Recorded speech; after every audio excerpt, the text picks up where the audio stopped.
In today's video, I'm going to show you how to manually add bank transactions in QuickBooks Online. This is a handy skill to have, especially if you need to record cash transactions or any account that doesn't automatically connect to QuickBooks. First, log into your QuickBooks Online account. Once you're in, navigate to the Bank Transactions section from the left-hand panel of your dashboard.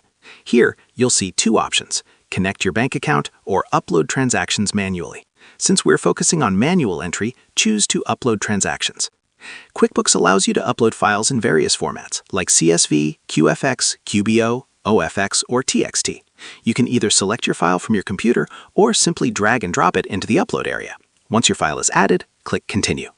Next, you'll need to specify which account these transactions belong to. Follow the on-screen prompt to assign categories, split transactions, or add memos. This step is key because it helps keep your records organized and ensures your reports are accurate. You can also keep the original values or adjust them as needed. Manual entry gives you full control over how each transaction is recorded.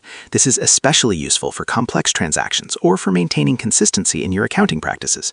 By taking a moment to review and customize each entry, you ensure your financial data stays reliable and up to date. And that's it. Manually adding bank transactions in QuickBooks Online is simple once you know the steps, and it helps keep your records complete and accurate. And that's how you manually add bank transactions in QuickBooks Online. Share this video and subscribe for more helpful tutorials.